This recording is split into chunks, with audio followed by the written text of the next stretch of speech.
falles, no falles, gol. Viene el Negrete, el tiro.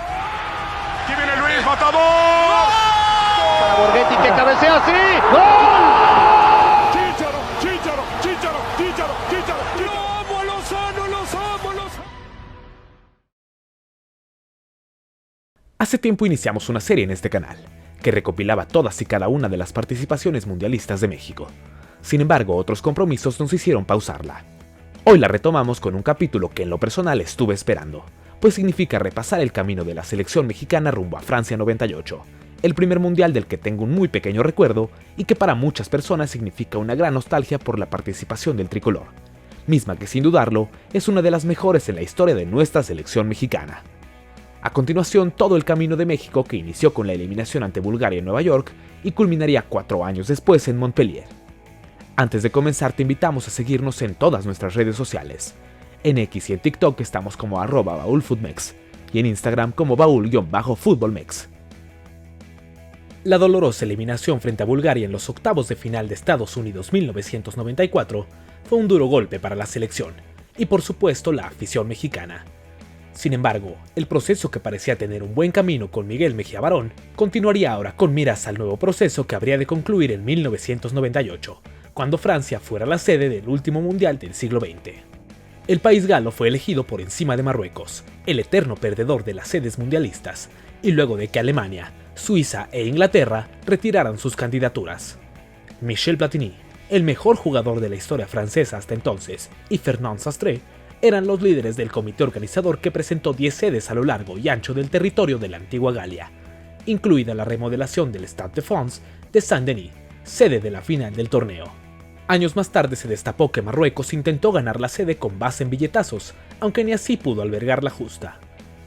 Si bien la globalización ya había alcanzado al balompié algunos años atrás, este mundial terminó por confirmarla, pues después de 4 mundiales con 24 selecciones, Francia 98 dio paso a la modernidad, pues recibiría 32 invitados por primera ocasión en la historia, todos ellos divididos en 8 grupos de 4 selecciones, por lo que se acababa el problema de los terceros lugares y solo clasificarían a octavos el líder y sublíder de cada grupo. Hacia allá apuntaba entonces el proyecto liderado por Mejía Barón, con una ilusión renovada y con nuevos bríos que parecían presagiar una participación histórica. El doctor había sido ratificado mientras se llevaba a cabo el Mundial del 94 y siguió al mando a pesar de la polémica suscitada con los cambios en el juego frente a Bulgaria y de las feroces críticas de medios y afición. México arrancó el proceso rumbo al Mundial goleando a Hungría en el Estadio Azteca el 14 de diciembre de 1994, y que fue tomado como preparación rumbo al primer torneo importante tras el Mundial, la Copa Rey Fahd de 1995, el antecedente de la Copa FIFA Confederaciones. México viajó hasta Arabia Saudita, donde compartió grupo con los anfitriones y el sorprendente campeón europeo de 1992, Dinamarca. El Tri venció en el debut a los árabes por 2-0, y luego de que los daneses hicieran lo propio con el mismo marcador, los mexicanos se jugaron a avanzar a la final frente a los escandinavos. El empate a 1 provocó una tanda de penales que, como si de un déjà vu se tratara, México perdió, y lo envió a jugarse el bronce con la selección nigeriana. En ese duelo los de Mejía Barón lograron vencer a sus fantasmas y se colgaron el metal ganando desde los 11 pasos.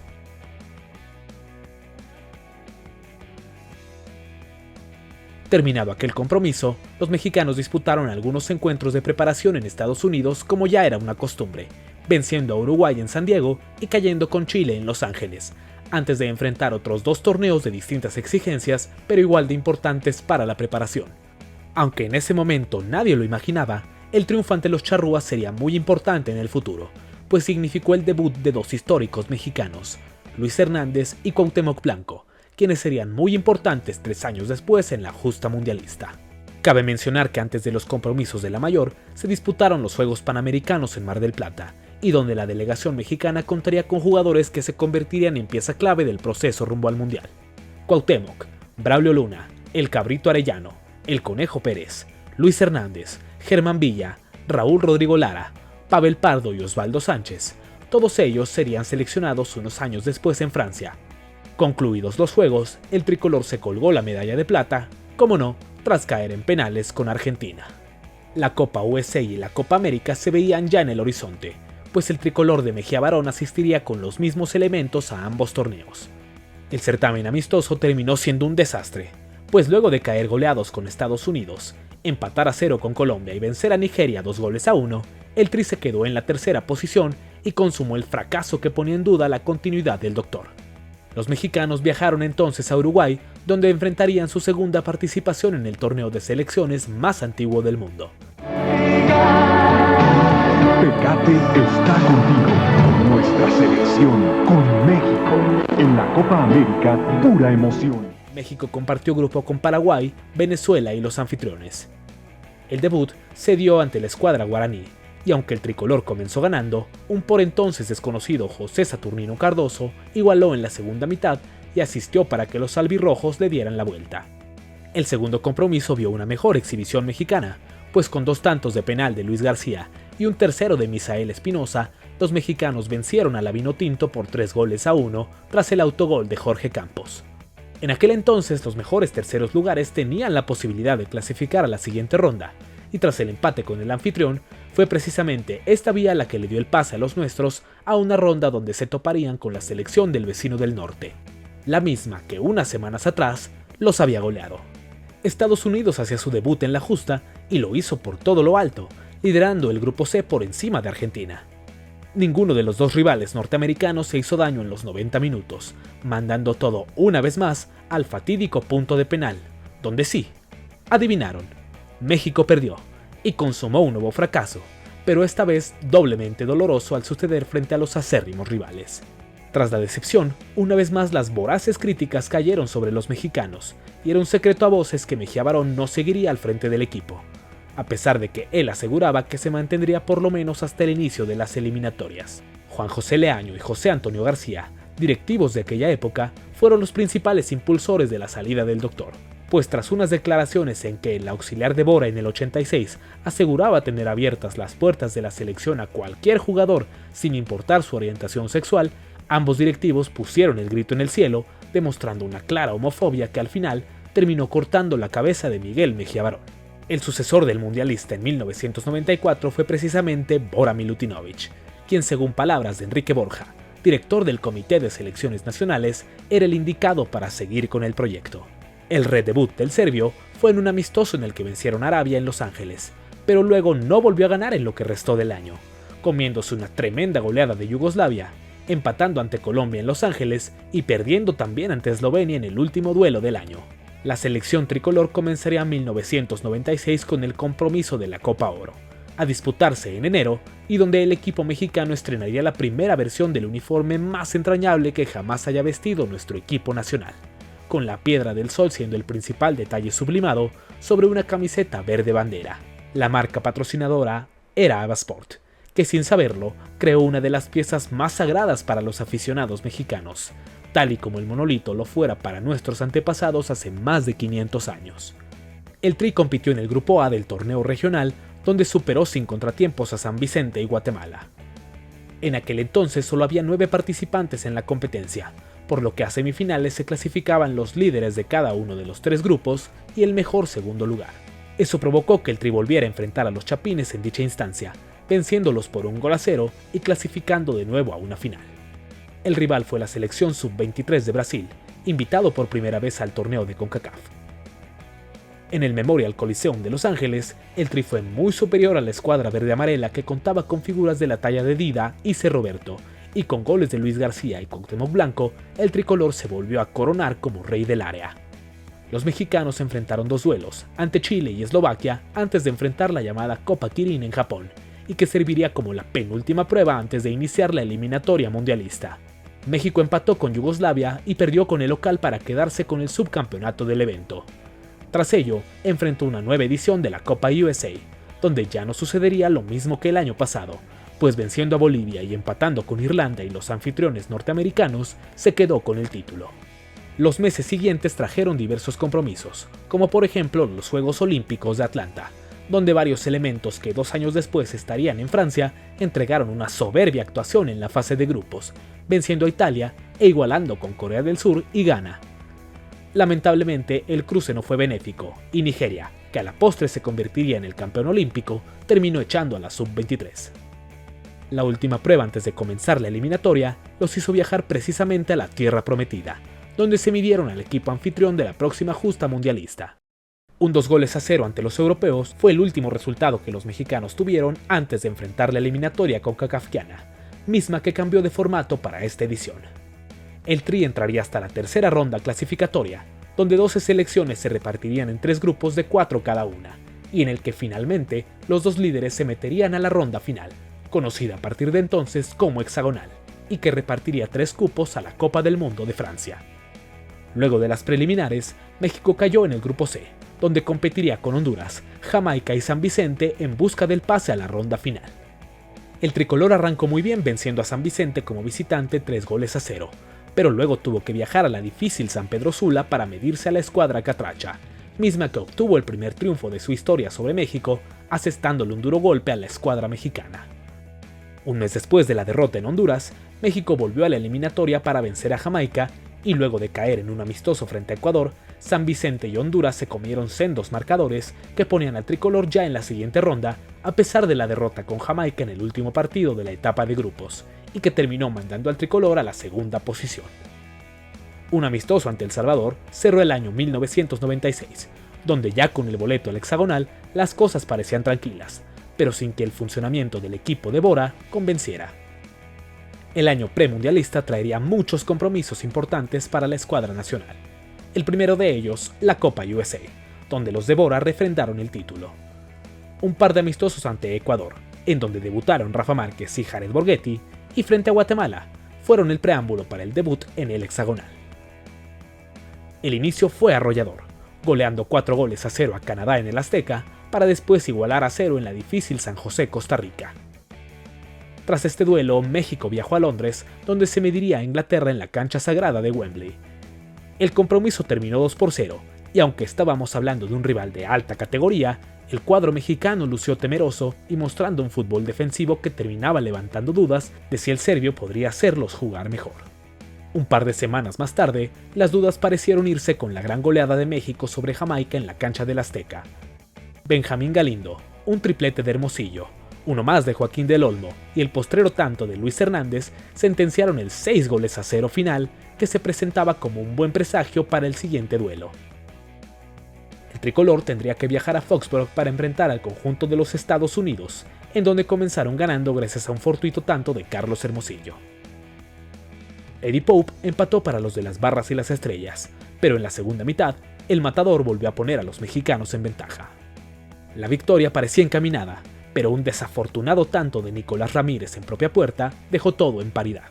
10 días después, México enfrentó una difícil prueba frente a la campeona del mundo en Miami, llevándose una dura derrota por 4-0 y tambaleando un poco más el proceso de Milutinovic. Con la liguilla del fútbol mexicano disputándose, la selección detuvo su actividad durante el mes de mayo y volvió para vencer a El Salvador como visitantes en el peligroso Cuscatlán y enfrentar su tercera participación en la Copa América a celebrarse en Bolivia. México compartió grupo con Colombia, Brasil y Costa Rica, y en el país más alto de Sudamérica entregó una de las mejores actuaciones de su historia. Debutó venciendo a Colombia por 2-1, con un par de goles del matador, quien ya comenzaba a manifestarse como la figura ofensiva del Tri. Lamentablemente, en el segundo duelo cayó al verse remontado por la verde-amarela, quien con 3 goles en el complemento le dio la vuelta al doblete de Hernández, quien ya se colocaba como líder anotador del torneo. Ante Costa Rica, el empate le dio el boleto como sublíder del grupo, y con un matador que marcó su quinta diana. En cuartos de final, México enfrentó a la selección ecuatoriana en Cochabamba, en un partido por demás dramático que terminó con empate a 1 en el tiempo regular gracias al tanto de Cuauhtémoc. Para sorpresa de todos, el Tri se llevó el triunfo en la tanda de penales, en la que se ejecutaron 12 disparos.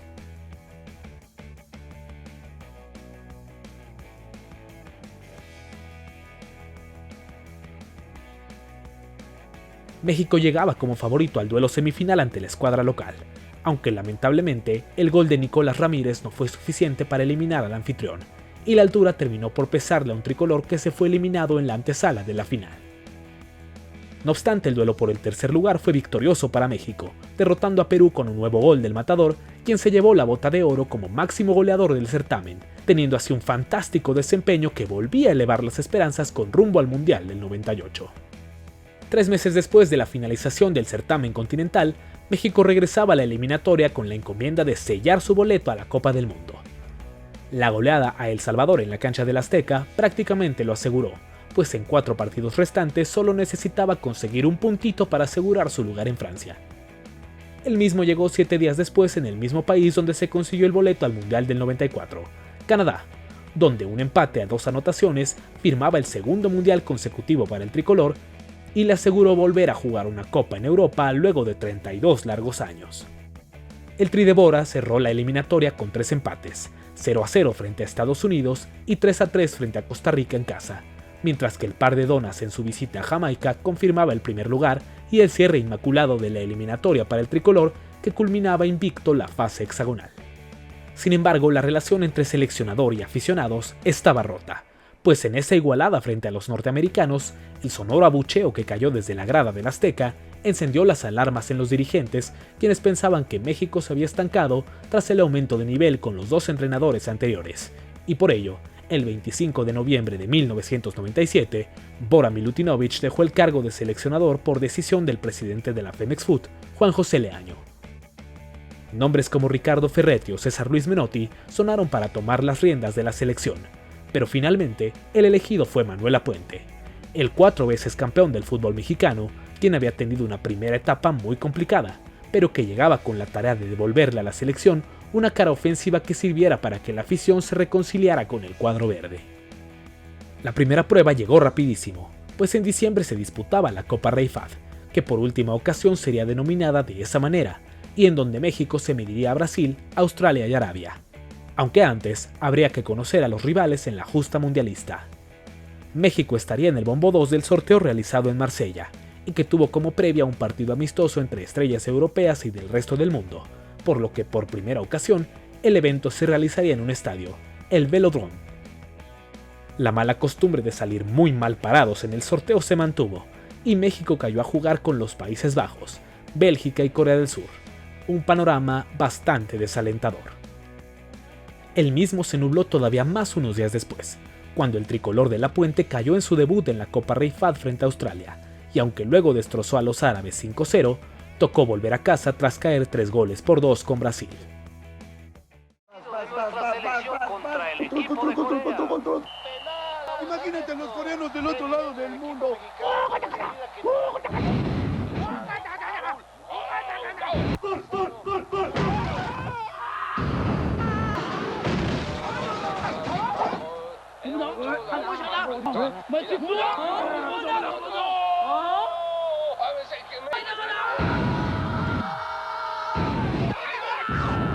Televisa, transmitiendo el mundial, ponemos al mundo de cabeza. Con ello cerraba 1997, y a la vista se asomaba el año mundialista, el tan recordado y nostálgico 1998, y que mucha gente recuerda con Ricky Martin en el soundtrack de su vida. Y si eres futbolero, la primera canción que se te viene a la cabeza al recordarlo es sin duda La Copa de la Vida, una rítmica, alegre y pegadiza canción que se convirtió en un himno para ese entonces y que hoy en día es recordada con mucho cariño por la gente que vivió aquel verano en el que se disputó Francia 98.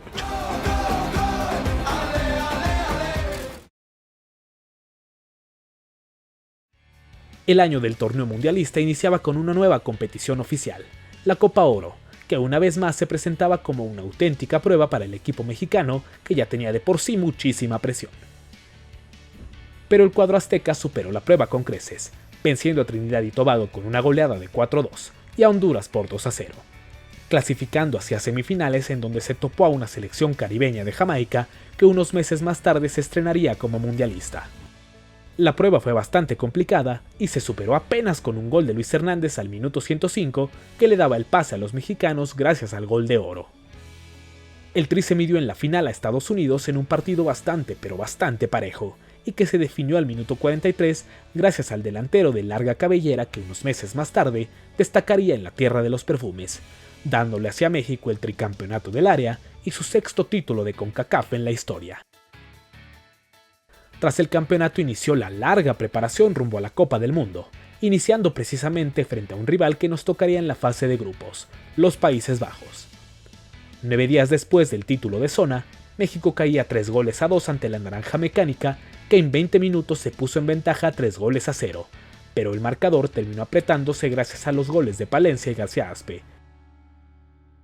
Menos de un mes más tarde, México se despidió del Estadio Azteca frente a la también mundialista Paraguay, en el que no solo fue el último duelo de preparación en casa, sino que también sirvió como despedida para Hugo Sánchez, quien buscaba decir adiós en el Mundial, pero al final se tuvo que conformar con patear el balón en el puntapié inicial.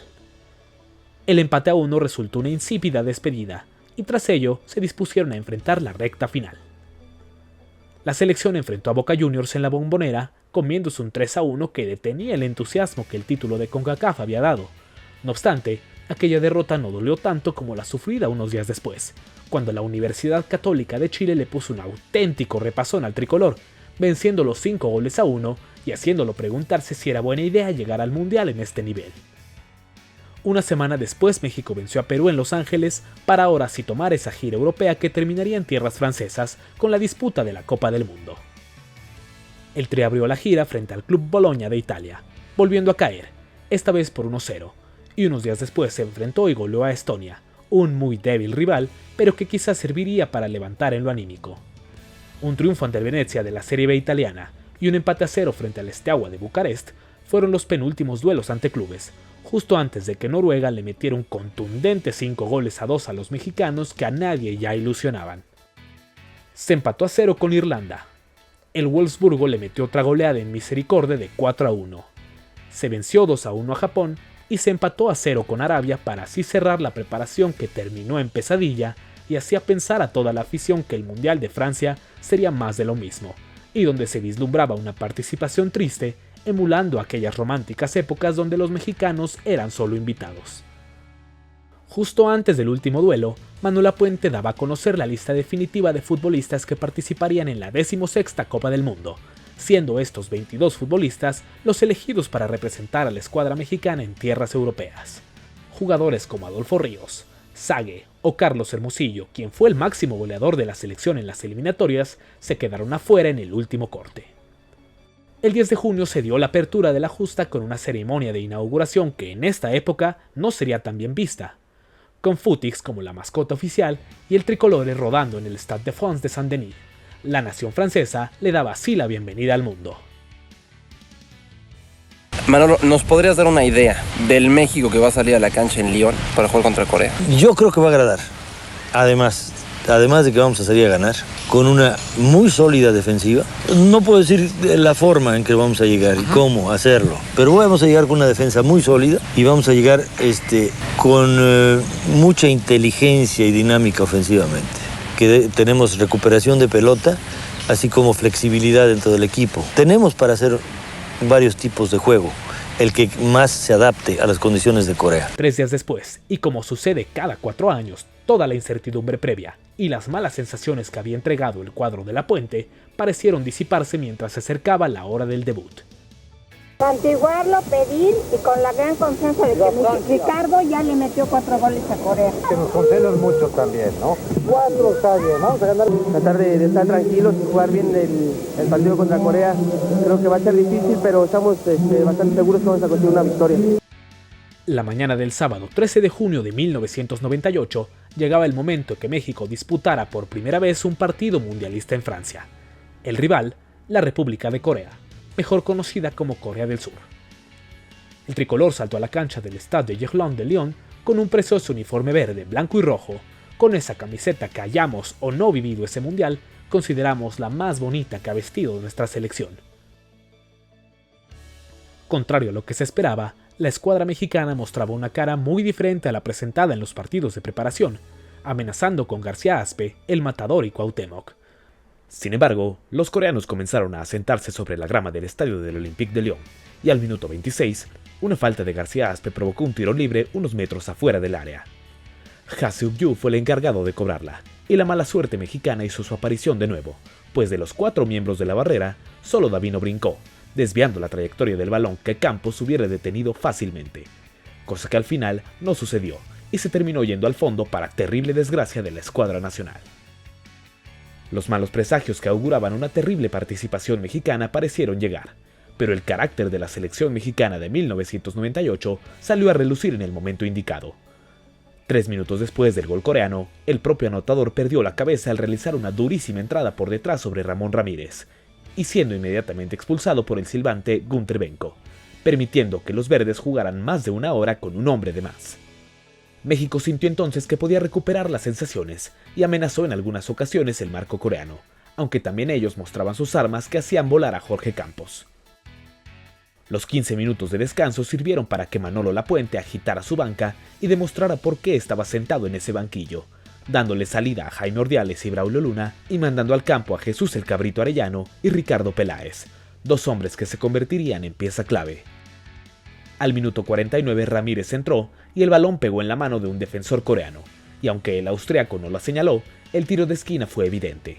García Aspe cobró, y aunque el cabecita de oro no logró rematar de primera, el rebote le quedó perfecto para que reventara las redes con un golpe que seguramente soñó toda su vida, y soltara por fin esa tensión que quizá iría aumentando conforme el partido avanzara.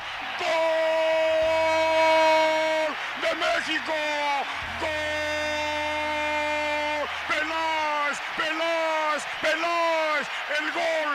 ¡Lo platicamos todos! ¡No cabe duda! Corea quiso reaccionar, pero el golpe anímico que significó el gol de Peláez no lo permitiría. 7 minutos después del gol, apareció la mágica jugada de Cuauhtémoc Blanco, quien le presentaba al mundo la célebre Cuauhtemiña, conocida en México, pero que ese día se presentó ante el mundo.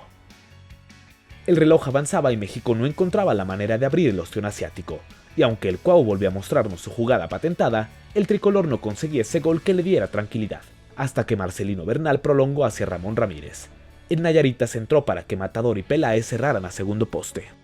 Los dos la fueron a buscar, y aunque a más de 25 años de dicha jugada, Peláez aún argumenta que fue gol suyo, la toma reveló que Luis Hernández marcó así su primer gol en el Mundial y con ello le daría al conjunto mexicano una ventaja que ya no perdería. 10 minutos después, la sentencia definitiva nació una vez más de los pies de Cuauhtémoc, quien desbordó por izquierda como todo el juego, recortó al centro y tocó para Hernández, quien de media vuelta la depositó en la malla y con ello decretó el primer triunfo mexicano en un Mundial jugado en Europa, venciendo de manera más que contundente a Corea del Sur y dando un importante paso para buscar el boleto a la siguiente ronda.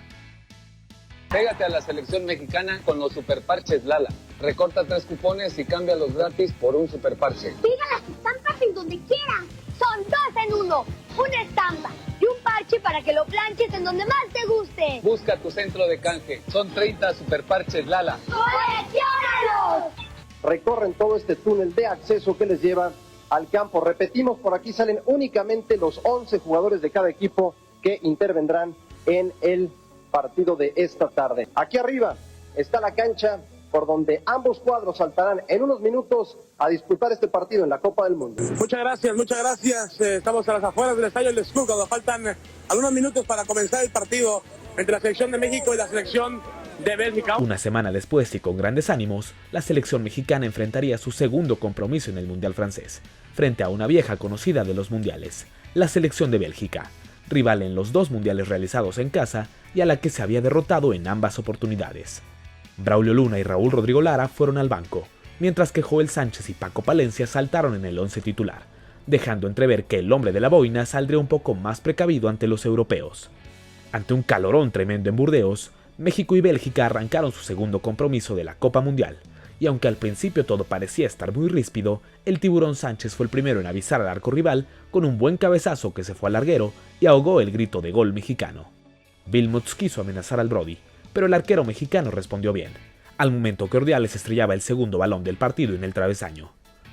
Todo parecía estar tranquilo tras la que sería la primera media hora, pero justo al minuto 28, Pavel Pardo se barrió en una zona bastante inocente y le ensartó los tacos a un rival, ganándose la tarjeta roja, merecida a pesar de la indignación de Hugo Sánchez, el Perro Bermúdez y compañía en el palco de Televisa Deportes. ¡Qué sinvergüenza! No puede ser. Los Diablos Rojos dieron un paso al frente para buscar el gol de la ventaja, aunque parecía que no lo encontrarían antes del descanso.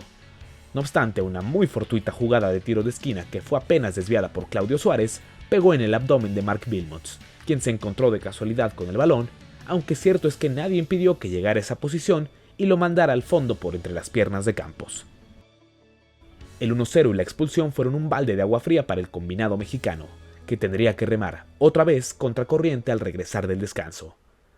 El Cabrito volvió a entrar para dar esperanza, pero apenas al segundo minuto, Wilmots volvió a vacunar ante la complaciente marca de Davino y Suárez, dejando a México muy golpeado y cerca de una eliminación que parecería inminente de persistir la derrota.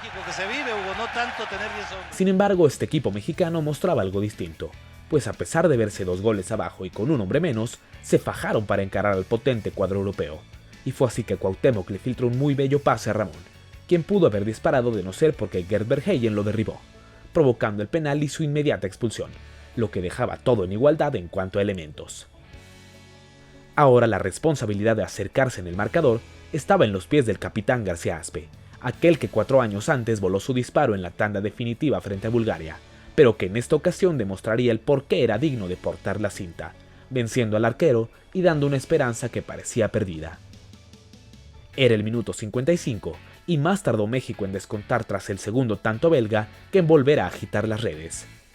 El cabrito tomó el balón por derecha y corrió hacia el centro para filtrar una gran pelota a Ramírez.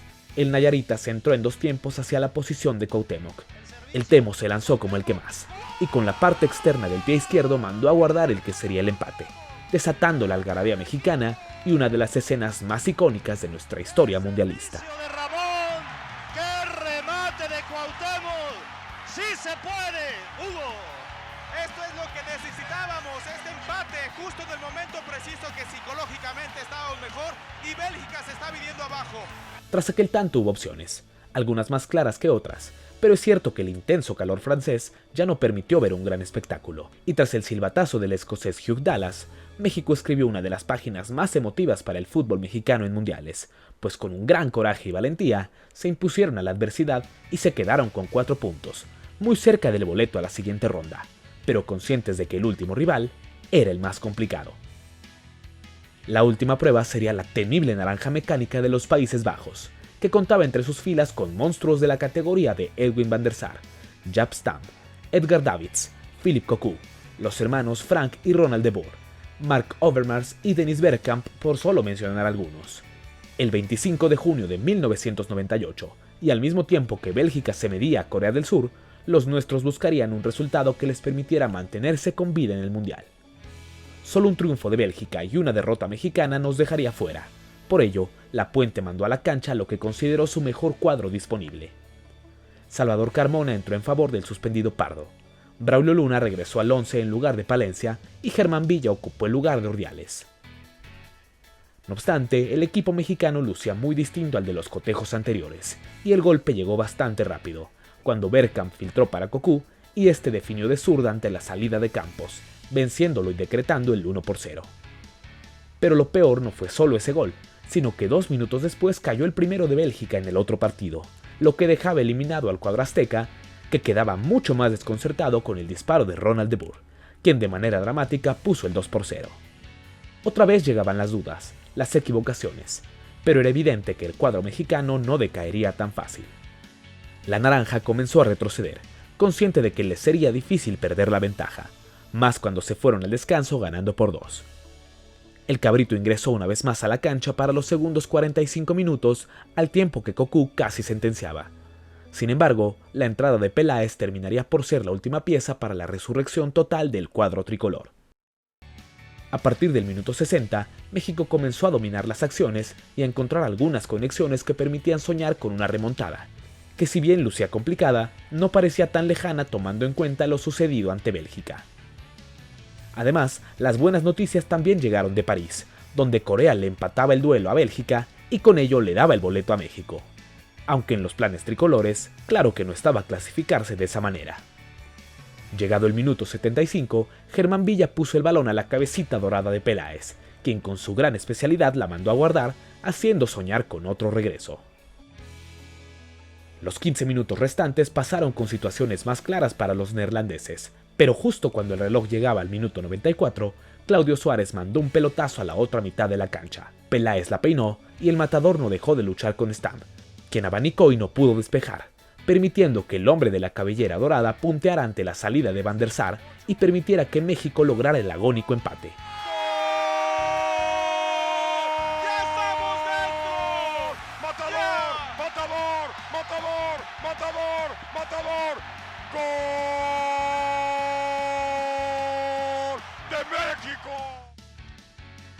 El 29 de junio de 1998, el Stade de la Mosson de Montpellier sería la sede del quinto partido de los octavos de final de Francia 98 entre las selecciones de Alemania, líder del grupo F, y de México, sublíder del grupo E. La escuadra teutona llegó al Mundial como la temible campeona de la Euro 96, y con figuras históricas del tamaño de Olivier Bierhoff, Lothar Matthäus, Christian Siege o Jürgen Klinsmann, y sin duda era la favorita ante un equipo mexicano que, aunque lucía como la escuadra débil, nadie descartaba que pudiera darle un susto a los teutones. Además, el recuerdo de 12 años atrás, cuando los germanos dejaron en el camino a la escuadra azteca en el Mundial de casa, también estaba presente. Jorge Campos, Claudio Suárez, Duilio Davino, Pavel Pardo, Germán Villa, Raúl Rodrigo Lara, Alberto García Aspe, Marcelino Bernal, Cuauhtémoc Blanco, Francisco Palencia y Luis Hernández fueron los 11 elegidos por Manuel Lapuente para hacerle frente a los tricampeones europeos. La primera mitad no tuvo un solo dueño, pues el calor francés y la calidad alemana chocaban con la garra y los buenos lapsos mexicanos. Sin embargo, las más claras fueron para los europeos, aunque Campos reaccionó muy bien en la primera y el travesaño rechazó el cabezazo de Bierhoff, por lo que parecía que la suerte esta vez nos volvería a sonreír. Palencia tuvo la última de los 45 minutos, pero para el segundo tiempo llegaría uno de los goles más celebrados en la historia de nuestra selección. Cuauhtémoc tocó para Hernández, quien se quitó de encima a un defensor y luego definió perfecto para adelantar a México por primera vez en la Copa del Mundo, haciéndonos soñar con un pase a cuartos histórico y que se veía más cerca que nunca. El matador marcaba así su cuarto gol del Mundial, empatado con nada más y nada menos que Ronaldo y Marcelo Salas. Después del gol, México fue amo y señor del partido, y al minuto 61 llegó la jugada que debió ser el triunfo, pero que se quedó como una de las más infames y tristemente recordadas. Esa fue la última, pues Alemania ya no iba a perdonar, y al minuto 75, Hamann lanzó un centro a la olla que se pasó entre las piernas de Lara, dejando a Klinsmann solo para que fusilara a Campos y empatara el partido, aunque todo el mundo sabía que esa era prácticamente la eliminación. 11 minutos después, la esperanza terminó, pues fue turno de Matthäus para trazar de zurda al corazón del área, justo a la cabeza de Bierhoff, quien aprovechó la débil marca de Lara y clavó su testarazo no solo en la portería mexicana, sino en los millones de corazones verdes que se ilusionaron con un histórico triunfo, pero que una vez más se tuvieron que conformar con una honrosa derrota. México quedó así eliminado de Francia 98, el último mundial del siglo XX, y una de las actuaciones más decorosas y recordadas de la historia, con una selección que para muchos es la referencia del nacimiento de su pasión por la selección mexicana, y que en lo personal significa el primer recuerdo, y quizá por eso sea que me trae tanta nostalgia. Así culmina el último capítulo de los mundiales en el siglo XX, con una dolorosa eliminación, pero que le demostraba al mundo que México ya podía competir a gran nivel, y aunque hoy por hoy está lejos de hacerlo, la esperanza de volver a tener una participación así nunca se podrá extinguir. Si este largo video te gustó, te invitamos a suscribirte a nuestro canal, porque pronto completaremos la historia de México en los mundiales, esa que quedó inconclusa previo al Mundial de Qatar, pero que hoy volvemos a retomar para contarte la historia de México en Francia 98, una campaña inolvidable que tiene guardada el baúl del fútbol mexicano.